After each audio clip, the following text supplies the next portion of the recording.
हाँ जी, नमस्कार, good evening. कैसे हैं आप लोग सभी? चलिए, कौन कौन आ गया है भाई? सुबी, राहुल, दीक्षा, मानसी, चंदन, अनुराग, अदिति, रोहित, आकाश, अंजलि, शिवानी, शिवांगी, रघुवीर, चांदनी, सभी को गुड इवनिंग। कैसे हो आप लोग? हाँ,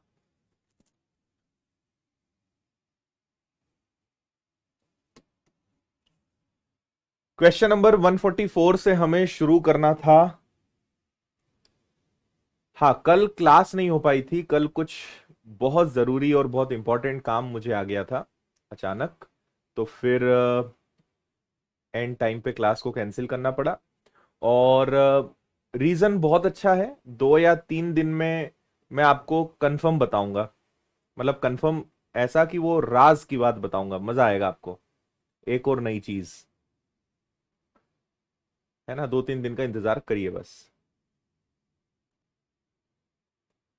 और इसीलिए आज सुबह की भी क्लास नहीं हो पाई थी। कल शाम और आज सुबह दोनों का कनेक्शन था, जो मैं आपको कुछ ही दिनों में बताऊंगा, है ना। चलो, बाकी सब बढ़िया।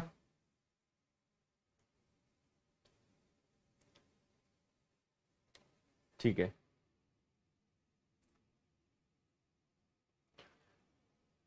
चलिए सॉल्व करेंगे इस क्वेश्चन को आप और हम मिलकर। कुछ लोग आंसर भी दे रहे हैं, जैसे अंजलि बता रही हैं 37.7। ठीक है अंजलि, चेक करते हैं।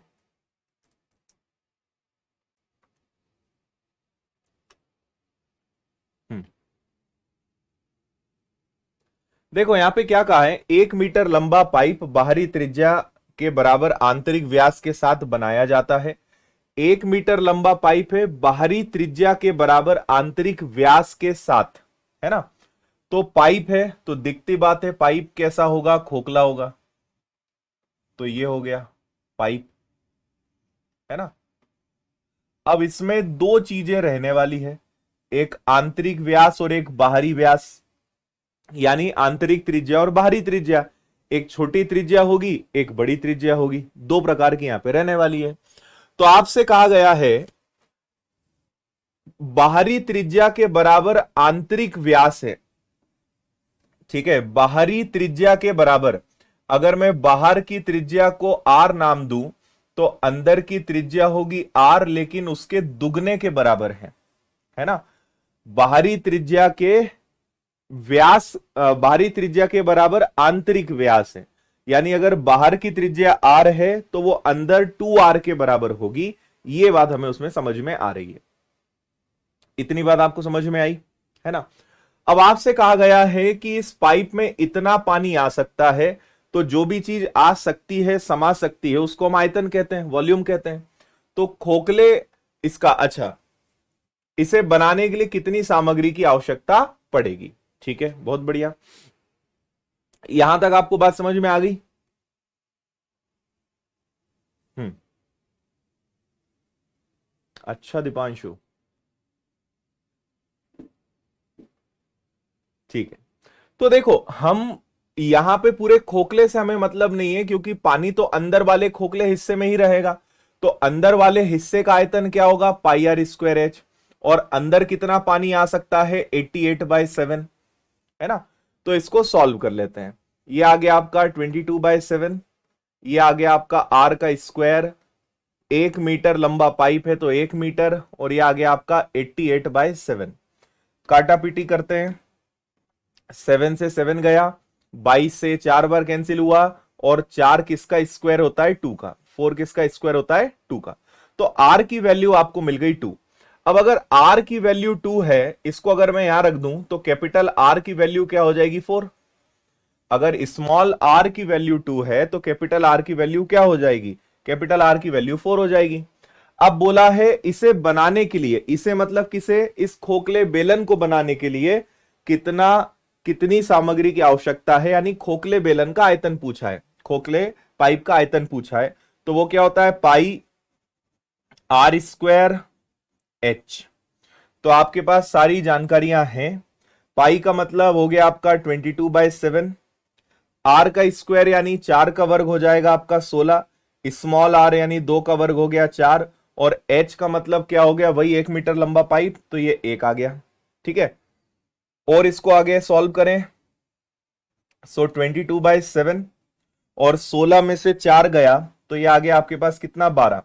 12 का दुगना कर दिया तो 24 का 4, और 24 और 2 हो जाएगा आपका 26, डिवाइडेड बाय हो जाएगा 7, है ना। 7 से आपने कैंसिल कर दिया तो 7 का 3 गुना 21, बचेगा आपके पास 5 और 4, तो 7 इंटू 7 49, और फिर से 7 इंटू 7 49, तो 37.7 इज द राइट आंसर। ये बिल्कुल परफेक्ट आंसर है आपका 37.7।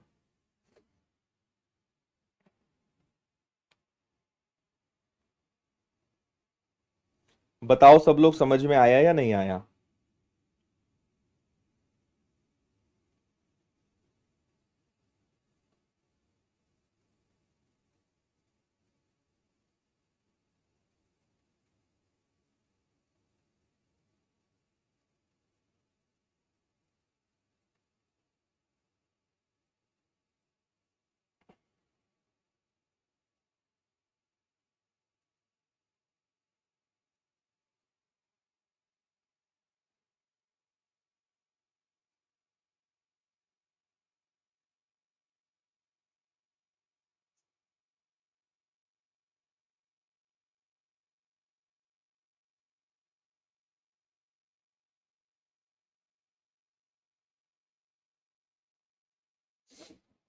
आया समझ में? आर और 2R समझ नहीं आया, मैं आपको बताता हूं। देखो, इन्होंने कहा कि जो बाहरी त्रिज्या है, आपको पता है कि दो त्रिज्या होती है, एक बाहरी त्रिज्या कैपिटल आर, और एक होती है आंतरिक त्रिज्या जिसको हम कहते हैं स्मॉल आर। अब व्यास है यानी त्रिज्या का दुगना होगा। बाहरी त्रिज्या बराबर है आंतरिक व्यास के, तो बाहरी त्रिज्या आंतरिक व्यास के बराबर है। आपको पता है ना, अंदर वाली त्रिज्या हो जाएगी कैपिटल आर, और बाहर वाली त्रिज्या हो जाएगी, सॉरी, अंदर वाली हो जाएगी स्मॉल आर, बाहर वाली हो जाएगी कैपिटल आर। तो जो बोला है बस वही मैंने लिखा है, कुछ भी अलग नहीं करा है। बाहरी त्रिज्या आंतरिक व्यास के बराबर है, बस इतनी सी बात कही गई है।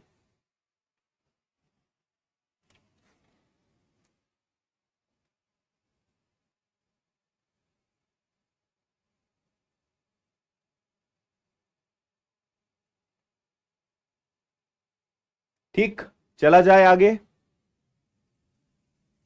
नेक्स्ट पढ़िए, पढ़ो क्वेश्चन को अच्छे से।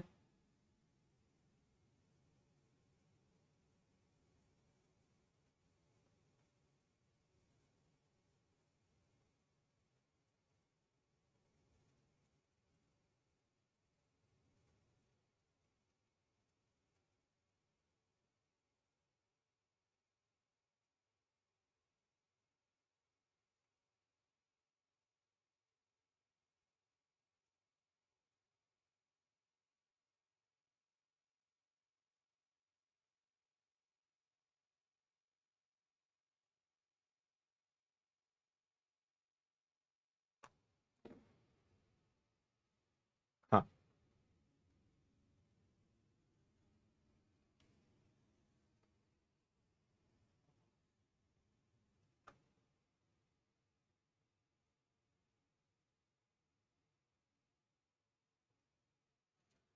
दो समान जगों की ऊंचाई 8 और 12 है, छोटे जग की क्षमता 80 है, बड़े जग की क्षमता क्या है? देखो, दो जग हैं, एक छोटा है एक बड़ा है, हम ऐसे ही मन से बना लेते हैं। एक छोटा जग है, ठीक है, कुछ ऐसा। अपने घरों में जो जग होता है, ये इसका हैंडल हो गया। एक बड़ा जग है ना।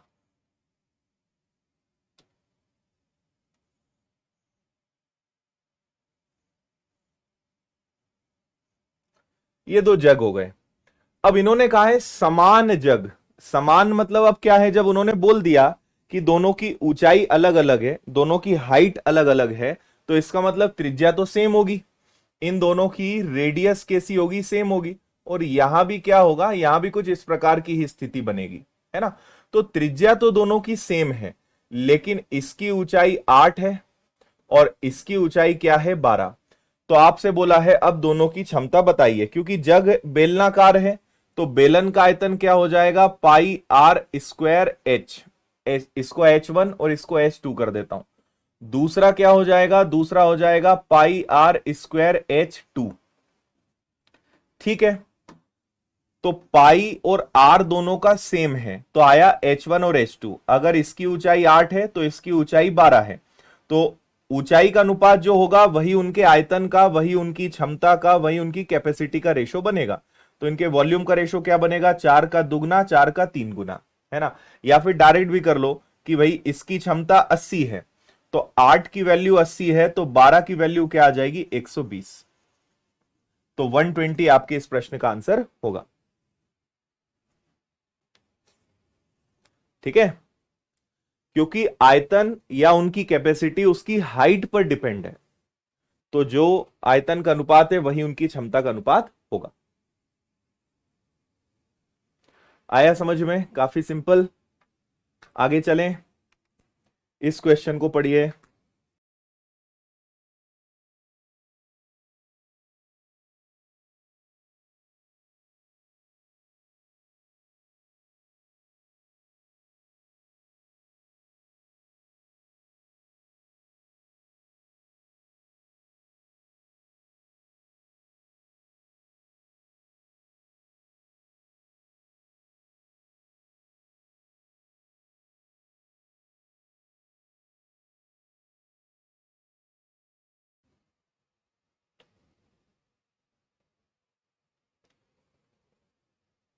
ठीक है,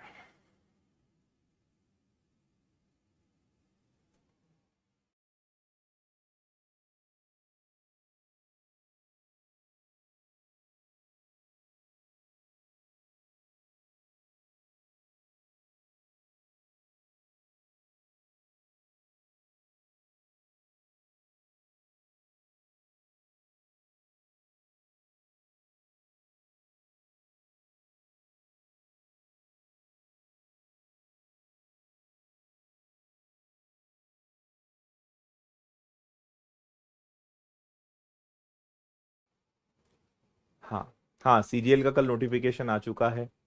संजीवनी बुक निकल गई है, आपको अब मिलना शुरू हो जाएगी 1-2 दिनों में। 5940 सुमित ठाकुर, पूजा, राजेश, सुशांत, बहुत अच्छे। एक बेलन की ऊंचाई 45 है, इसके आधार की परिधि 132 है। आप जानते हैं कि बेलन का जो आधार है, बेस है, वो सर्कल होता है। तो अगर उसकी परिधि यानी वृत्त की परिधि कितनी है, 2 pi R, which is equal to 132। तो आपको बेलन की ऊंचाई तो दी हुई है कि ऊंचाई 45 है, इससे आपको बेलन की त्रिज्या पता चल जाएगी। और जब दोनों पता चल जाएगा तो वक्र पृष्ठ का क्षेत्रफल यानी 2 पाई आर एच बस निकालना भर है ना। तो आपने यहां पे क्या करा, इसको कर दिया 2, इसको कर दिया 22/7, इसको कर दिया आपने आर, यहां कर दिया 132। अब 22 का दुगना 44, 44 से ये 3 बार कट जाएगा, तो ये कट गया आपका कितनी बार, 3 बार। और 7 का 3 गुना कितना हो गया, 21। तो आर की वैल्यू आपको मिल गई कितनी, 21, यहां रख दो, 2 आ गया। ठीक है, पाई की वैल्यू क्या होती है, 22/7, आर की वैल्यू है 21, एच की वैल्यू है 45। इसको बस सॉल्व करना है, आंसर बताना है।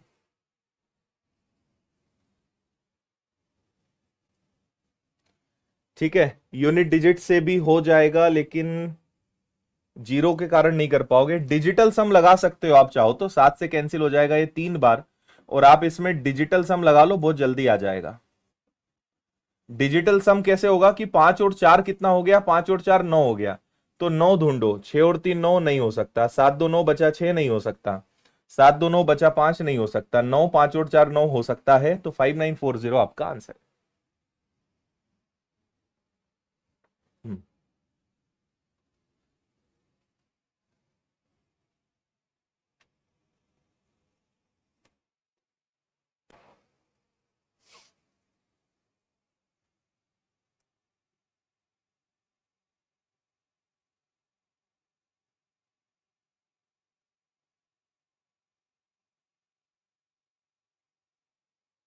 आ गया, पढ़ें इसको।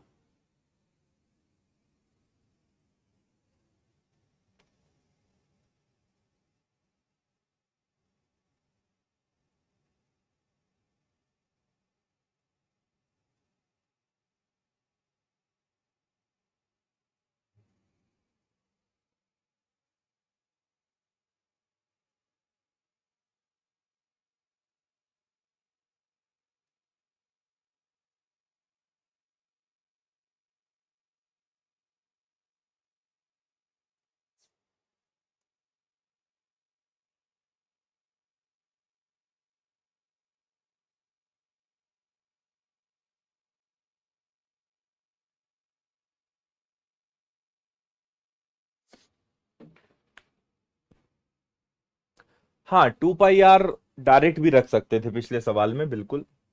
आप यहां पे अगर इतना नहीं करना चाहते थे तो 2 पाई आर की वैल्यू ऑलरेडी आपको 132 दी हुई थी, है ना। आप क्या कर सकते थे, ये दिया हुआ है और आपको बताना था 2 पाई आर एच, तो 2 पाई आर की वैल्यू आपके पास ऑलरेडी है, तो 2 पाई आर की जगह आ जाता 132 और इसमें केवल एच यानी 45 का गुणा करना था, तो बिना आर निकाले भी आप 5940 आंसर ला सकते थे।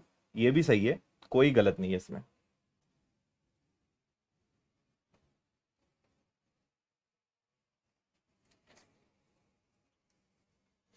हाँ जी, बेलनाकार ट्यूब जो दोनों सिरों पर खुली है, धातु की शीट से बना है, 0.5 सेंटीमीटर मोटाई है, बाहरी त्रिज्या और लंबाई 2 मीटर है। अब देखो, बाहरी त्रिज्या यानी कैपिटल आर 4 है, तो आंतरिक त्रिज्या, अब क्या होता है, वापस वही ट्यूब है या फिर एक खोखला बेलन है, तो हमें ये यहां पे समझना बहुत जरूरी है कि अगर बाहरी त्रिज्या आपको दी हुई है ना, बाहरी त्रिज्या दी हुई है 4 और इसकी मोटाई, अगर इसकी मोटाई, ये जो मोटाई है ये 0.5 है, तो अंदर वाली त्रिज्या 0.5 कम होगी, यानी अंदर वाली त्रिज्या कितनी होगी, 3.5। अगर बाहरी त्रिज्या 4 है, 0.5 मोटाई हटा देंगे तो अंदर वाली त्रिज्या आपकी कितनी बचेगी, 3.5। ठीक है, बस तो आपको अब सब पता चली गया और उसकी लंबाई दी हुई है। कितनी धातु का प्रयोग होगा, फिर से आयतन का फॉर्मूला लगा दो, pi R square, small R square, और यहां पे आ जाएगा एच। तो पाई का मतलब क्या हो गया, 22/7। आर मतलब क्या हो जाएगा, 4 का वर्ग 16, या फिर आप इससे बेटर है कि यहां पे ए का स्क्वायर माइनस बी का स्क्वायर लगा लो, तो भी कोई दिक्कत नहीं है। और एच मतलब लंबाई, लंबाई कितनी है इसकी, 2 है। तो देखो ये हो गया 22/7, ए स्क्वायर माइनस बी स्क्वायर, ए प्लस बी ए माइनस बी, तो एक बार दोनों जुड़ेंगे, एक बार दोनों प्लस होंगे ए प्लस बी, एक बार दोनों घटेंगे ए माइनस बी, और मल्टीप्लाई में आ जाएगा आपका 2। ठीक है, अच्छा यहां पर एक और चीज है कि आंसर इन्होंने पाई में दिए हुए हैं, तो फिर हमें पाई को पाई ही रहने देना है, तो और अच्छी बात है। ठीक, अब यहां पर एक और चीज है कि आपका ये सेंटीमीटर में दिया है और ये आपका मीटर में दिया है, तो या तो इसको आप क्या करो, इसको सेंटीमीटर में कन्वर्ट कर लो तो ज्यादा ठीक रहेगा, है ना। सेंटीमीटर में कन्वर्ट कर लेते हैं तो वो ज्यादा सही रहेगा, बस। ठीक है ना। तो ये हो गया, दशमलव के 2 अंक से 2 जीरो गए, 5 का दुगना 10 और 750, तो ये आ जाएगा आपका 750 पाई, 750 पाई। भाई दशमलव के 2 अंक से 2 जीरो गए, 5 का दुगना 10, 10 और 75, 750, तो आंसर आ गया आपका 750 पाई, 750 पाई।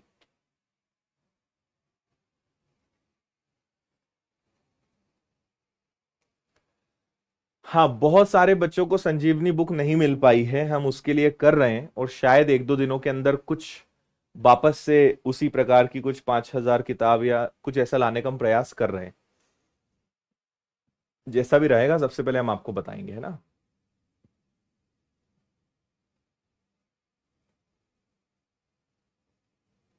आ गया, चलिए भाई 150, तीसरी हाफ सेंचुरी हमारी।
सीजीएल का नोटिफिकेशन का वीडियो मैंने कल ही बना दिया था, आप देखना यूट्यूब पे मिलेगा।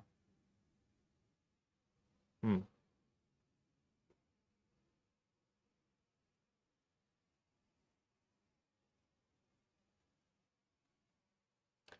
पहले और दूसरे सिलेंडर के आयतन का अनुपात 32:9 है। उनकी ऊंचाई का अनुपात 8 और 9 है। दूसरे सिलेंडर के आधार का क्षेत्रफल 616 है। पहले सिलेंडर की त्रिज्या क्या होगी? बहुत अच्छा सवाल है CHSL का। दो अलग अलग बेलन हैं, सिलेंडर हैं, जिनका आयतन आपको दिया हुआ है। तो भाई एक को ले लो पाई आर स्क्वायर एच, एक को R1H1 कर दो, एक को आप क्या कर दो, एक को R2H2 कर दो। और ये किसके बराबर है? ये 32 और 9 के बराबर है ना। दोनों की ऊंचाई आपको दी हुई है, दोनों की ऊंचाई है 8 और 9। तो हम H1 और H2 की जगह यहां 8 रख देते हैं और यहां 9 रख देते हैं, है ना। यदि दूसरे सिलेंडर के आधार का क्षेत्रफल 616 है तो पहले सिलेंडर की त्रिज्या क्या होगी? ठीक है, पहले हम त्रिज्या पता लगा लेते हैं। तो यहां पे 9 से आपका 9 चला जाएगा, ये 8 से आपका 4 बार कैंसिल हो जाएगा, और यहां पाई से पाई गया। देखो स्क्वायर है तो स्क्वायर रूट, स्क्वायर है तो स्क्वायर रूट। यहां पे अगर केवल R1 और R2 लेना है तो 4 किसका वर्ग होता है? 2 का। यहां कुछ नहीं बचा, मतलब 1, तो 1 क्या हो जाएगा? 1। तो आपको दोनों की त्रिज्या पता चल गई। अब आपको दोनों की त्रिज्या का अनुपात भी पता है, आपको दोनों की ऊंचाई का अनुपात भी पता है। तो अब हम क्या कर सकते हैं? उनका पहले सिलेंडर की आपको त्रिज्या पता लगानी है, ठीक है। अब हमें किसी एक की त्रिज्या पता करनी है, दूसरे सिलेंडर के आधार का क्षेत्रफल। तो अब देखो, आधार तो हमेशा वृत्त होता है, तो वृत्त का क्षेत्रफल क्या हो जाएगा? पाई आर स्क्वायर, लेकिन दूसरे वाले का, जो किसके बराबर है? 616 के बराबर है। अगर आप इसको सॉल्व करते हो तो 22/7 R2 स्क्वायर, जो कि अपने आप में क्या है अभी? ठीक है, R2 स्क्वायर को रहने दो, और ये आ गया आपका 616, ठीक है। 11 से कैंसिल किया 2 बार, 11 से कैंसिल किया, 11 इंटू 5 55, और 11 इंटू 6 66। 2 से कैंसिल कर दिया आपने कितनी बार? 2 से कर दिया इसको 28 बार। 28 और 7 का आप गुणा करोगे, वर्ग हटेगा, वर्गमूल लगेगा, तो 7 इंटू 8 56, 14 और 5 हो गया 19, 196। 196 किसका वर्ग होता है? 14 का। तो आपको पता चल गया कि दूसरी वाली त्रिज्या क्या है? 14 है। R2 अगर 14 है तो R1 क्या होगा? उसका जस्ट डबल, यानी 28। R1 उसका डबल हो जाएगा, 14 का दुगना 28 हो जाएगा।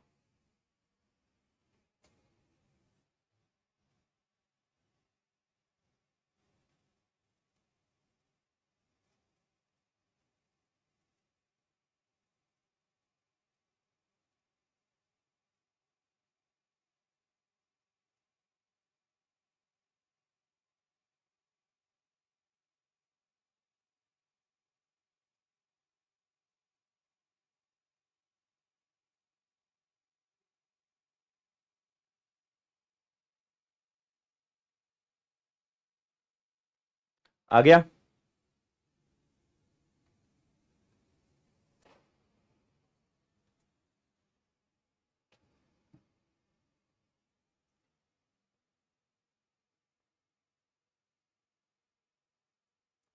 148 और 149, मतलब 147 के बाद, अच्छा नंबरिंग में गड़बड़ हो गई क्या? 147, चलो कुछ नंबरिंग में मिस्टेक हुई है, ठीक है, सुधार देंगे ना। 151, आज सुबह की क्लास नहीं हुई थी।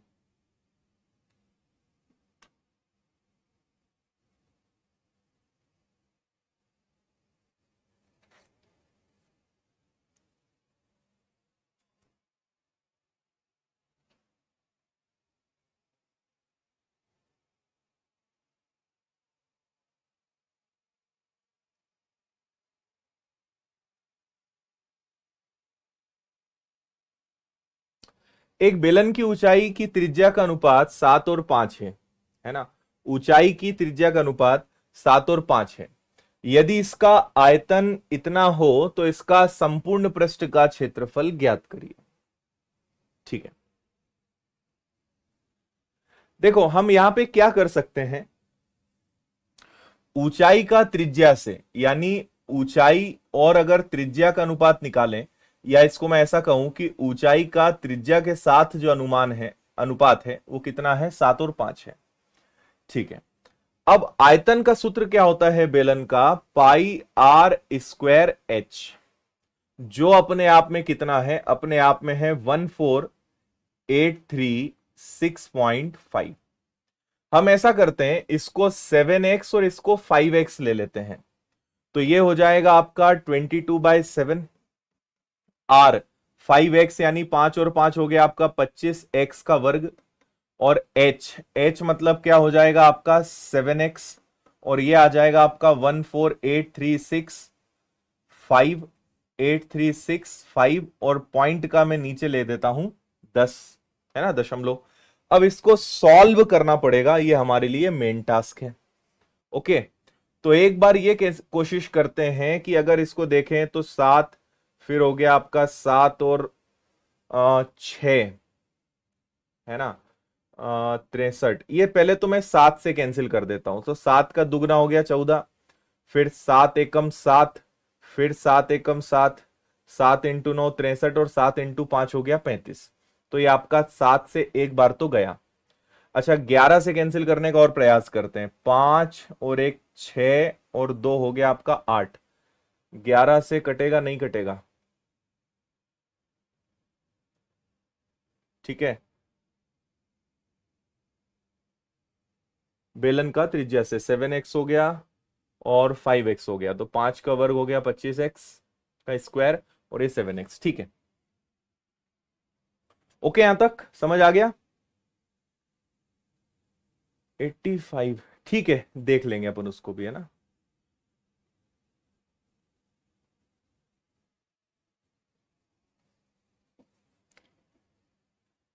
तो हम एक काम करते हैं, इसको कैंसिल करते हैं 5 से।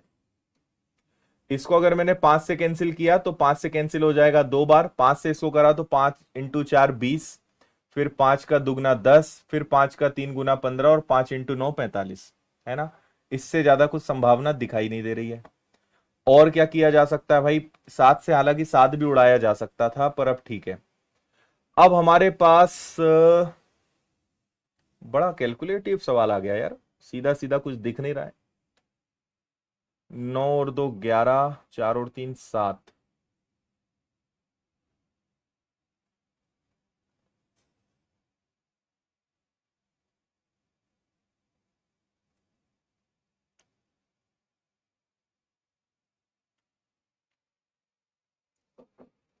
148365, है ना।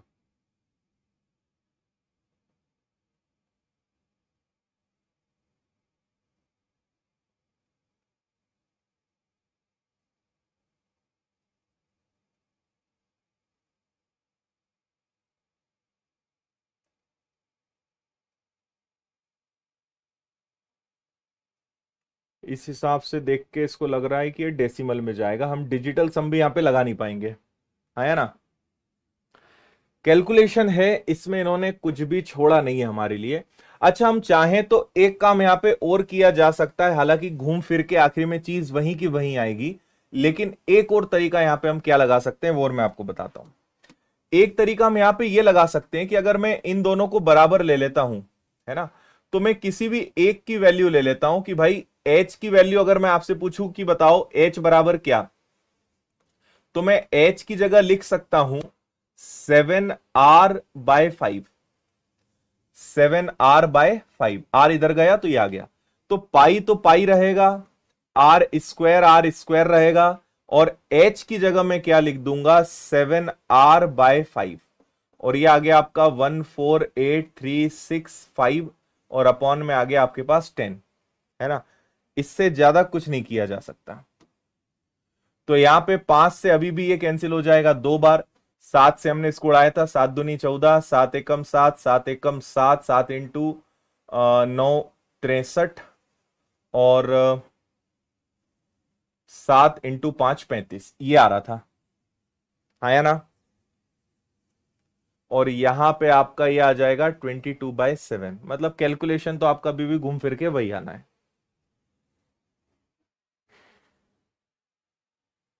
ठीक है,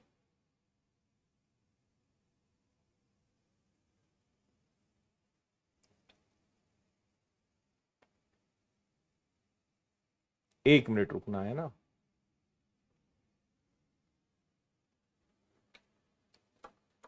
11 से भी कहां कैंसिल हो रहा है,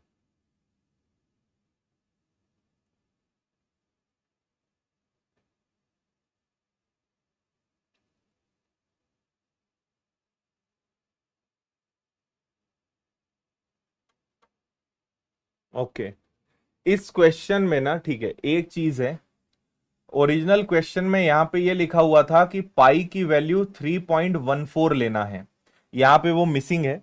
जैसे कई बार कह देते हैं ना कि पाई की वैल्यू क्या लेना है तो आपका क्वेश्चन सॉल्व होगा, इसमें ये पॉइंट मिसिंग था। पाई की वैल्यू 3.14 लेना है तो आपका ये काटापिटी और पूरा मामला सेट होगा, नहीं तो ये अंत तक नहीं पहुंच पाएंगे, है ना। तो इसको हम लेंगे 3.14। ठीक है, मैं आपको बता देता हूं इसके आगे क्या होना है।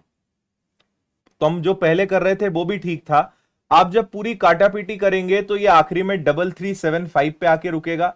और 3375 का मतलब क्या हो गया कि 3375 ये किसका क्यूब होता है, तो ये 15 का क्यूब होता है, 15 का ये क्या होता है, घन होता है, यहां पे आके ये रुकेगा। ये वाली लाइन मिसिंग थी, इसलिए हम इतना परेशान हो रहे थे। पाई की वैल्यू 3.14 लेना है ना, तो हो जाएगा। ठीक है, चलो, तो अब हम काफी टाइम दे चुके हैं, इसलिए मैं आपको बता रहा हूं, आर स्क्वायर और आर का गुणा होगा, आर क्यूब बनेगा। पूरा काटापीटी करने पे आपके पास 33375 आएगा, जो किसका क्यूब है, जो 15 का क्यूब है। तो आपसे बोला इसका संपूर्ण पृष्ठ ज्ञात करिए, तो संपूर्ण पृष्ठ का क्षेत्रफल क्या होता है, 2 पाई। अब यहां पे क्या हो जाएगा, 2 pi are, are plus H. फिर कैलकुलेशन में आना है, तो ये आ गया आपका 2 पाई का मतलब हो गया 3.14, आर का मतलब आ गया आपका 15, और ये आ गया आपका 15 प्लस एच। एच आपको कितना दिया था, अब एच निकालो। अगर आर की वैल्यू 15 है तो देखो 5 का 3 गुना 15, तो 7 का 3 गुना क्या हो जाएगा, 21। तो यहां पर जो ऊंचाई आनी है वो कितनी आनी है, 21 आनी है। 314 का अगर मैं दुगना करूंगा तो ये हो जाएगा आपका कितना, 628, है ना, 628, और ये हो गया आपका 15, और इनको अगर हमने जोड़ दिया तो ये आ जाएगा आपका 36। अब इसका काटापीटी करके आपको आंसर बताना है। ठीक है, एक छोटी सी चीज मिस होने के कारण हम परेशान हो रहे थे, आपको समझ में आ गया होगा।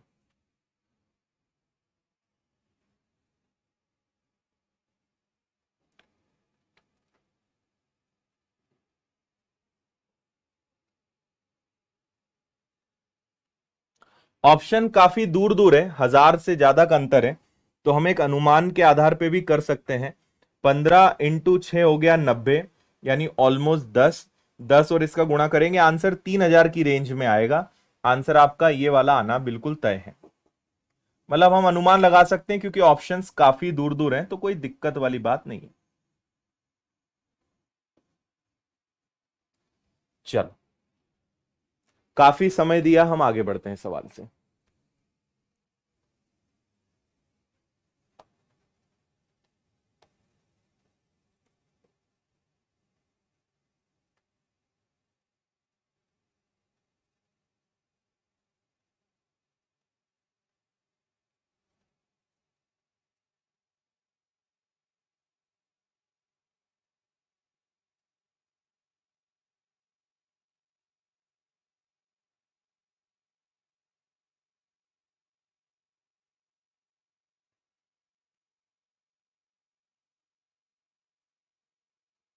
हम्म ठीक है, वो टाइम लग गया इसलिए आपको ऐसा लग रहा है, लेकिन नहीं है, छोड़ने के लिए नहीं है, सवाल कर सकते हैं।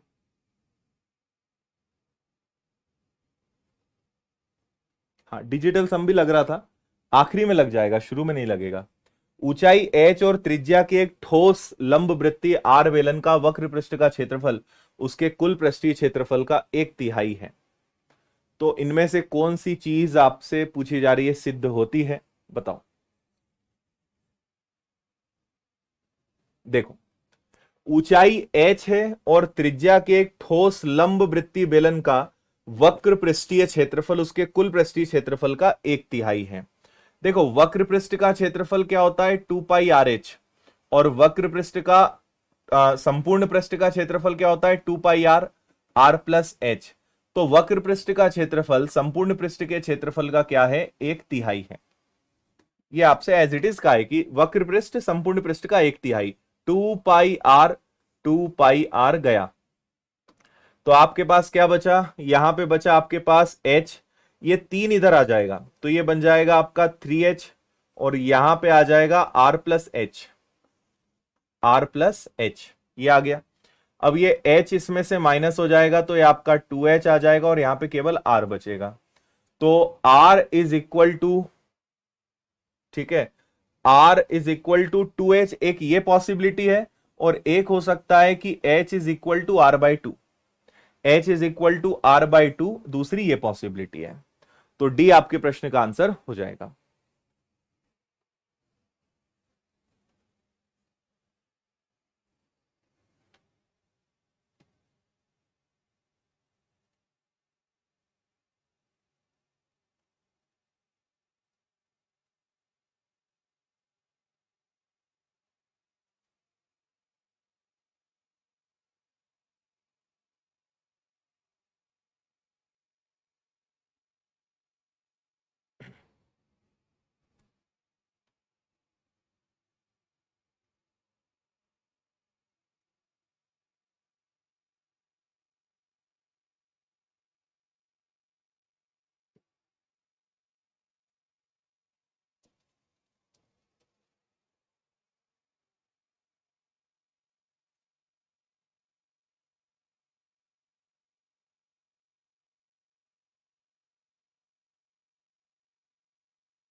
ज्योमेट्री इसके बाद हम स्टार्ट करेंगे, मेरे ख्याल से 3 या 4 दिन और चलेगा, इसके बाद ये चैप्टर खत्म, फिर ज्योमेट्री स्टार्ट होगी।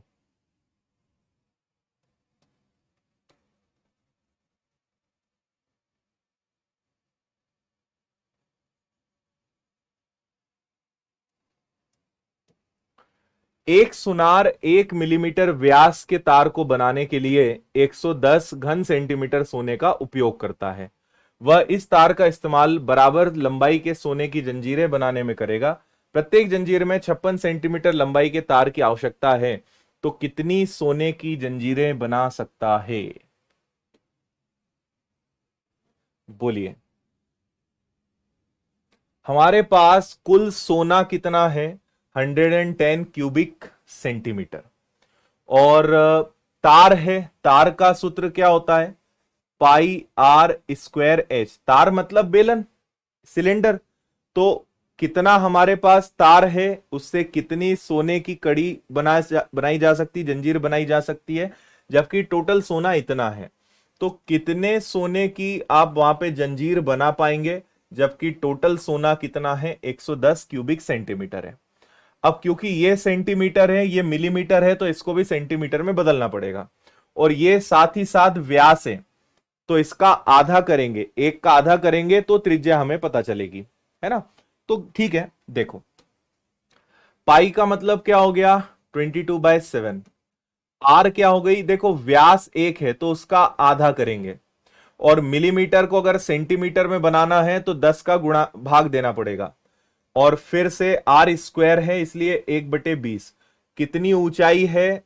हरेक की ऊंचाई कितनी है? हरेक की ऊंचाई 56 है, यानी लंबाई 56 है। तो ऐसी कितनी क्वांटिटी हो कि टोटल 110 क्यूबिक सेंटीमीटर सोना यूटिलाइज हो सके? तो ठीक है, 22 से हम इसको कैंसिल कर देंगे कितनी बार? 5 बार। और क्या कैंसिल हो सकता है? कुछ संभावना है क्या? 7 से ये कैंसिल हो जाएगा आपका खूब से खूब 8 बार, 4 से 2 बार, और 4 से 5 बार, और 2 से ये कैंसिल हो जाएगा आपका 10 बार। तो 5 और 5 25, 25 और 10 कितना हो जाएगा? 250। तो ऐसी 250 क्वांटिटी बन सकती है, बी आपका आंसर है।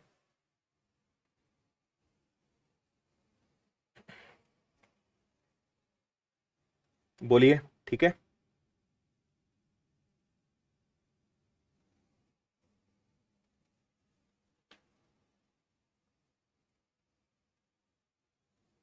सिंपल है, और अब मुझे लगता है ऐसे सवाल आपको अब आराम से बन जाते होंगे, कोई दिक्कत नहीं आती होगी इतनी।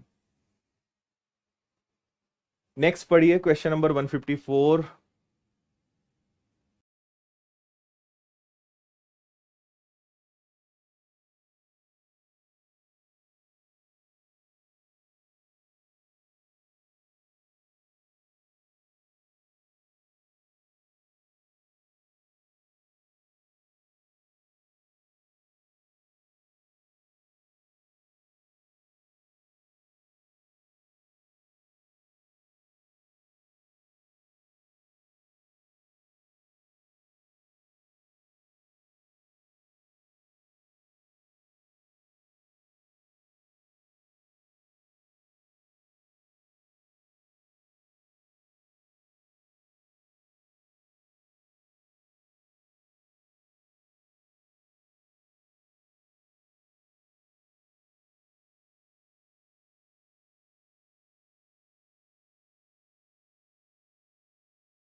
पढ़ लिया भाई? हाँ,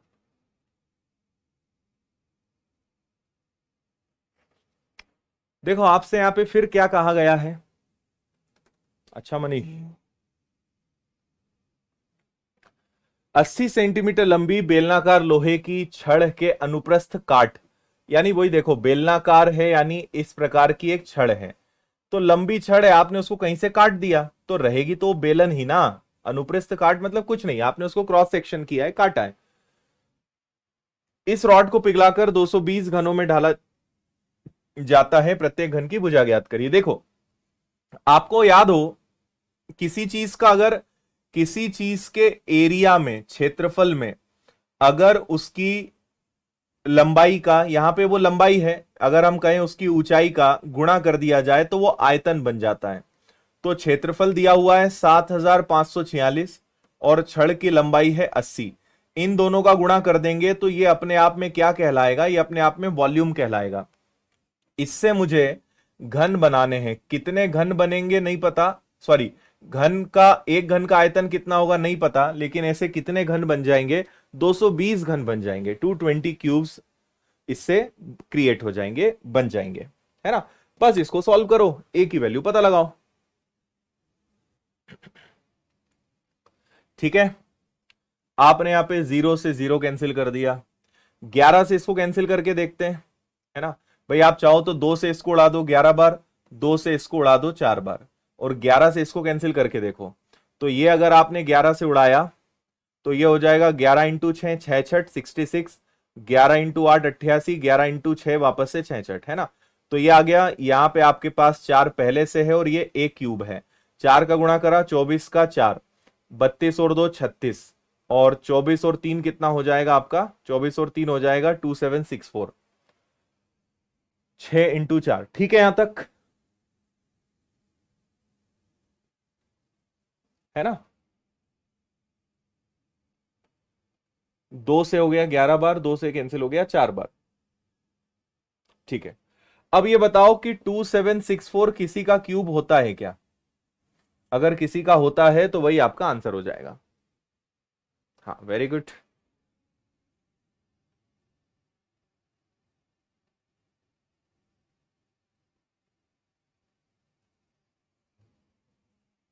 कुछ कैलकुलेशन मिस्टेक कर रहा हूं क्या मैं? 24 का 4 हासिल 32, अरे 2744 ना, 24 का 4 कैरी हो गया 2, 32 और 2 हो गया 34 का 4, और 24 25 26 27, 2744। ठीक है, 2744 किसका क्यूब होता है, तो ये होता है आपके 14 का। तो प्रत्येक घन की भुजा क्या हो जाएगी, 14, 14, 2744। मैं वही सोच रहा था कि 64 कहां से आ गया। ठीक है, चलिए भाई, तो आज यहीं रुकते हैं। ये वाला क्वेश्चन हम आपको होमवर्क में दे रहे हैं। आज 2 क्वेश्चंस की नंबरिंग मिस हुई है, तो ये क्वेश्चन कल 153 बन जाएगा जहां तक है, क्योंकि 2 नंबरिंग मिस हो गई हमारे बीच में, तो नंबरिंग में कल ठीक करके इसको आगे बढ़ाऊंगा। ठीक है, तो इसको करके लाओ, शंकु का क्वेश्चन है, काफी आसानी से आपसे बनेगा। तो आज यहीं पे हम रुकते हैं, कल सुबह भी हमारी मुलाकात होगी, जो भी आप में से सुबह की क्लासेस अटेंड करते हैं, और शाम को हम फिर मिलेंगे। और थोड़े ये सवाल और बचे हैं, इसके बाद आपका छिन्नक यानी फ्रस्टम और प्रिज्म पिरामिड ये सब आने वाले हैं, तो वो और हम पढ़ के इस चैप्टर को फिनिश करेंगे। ठीक है, चलिए विदा लेते हैं, बहुत बहुत धन्यवाद, जय हिंद, शुभ रात्रि।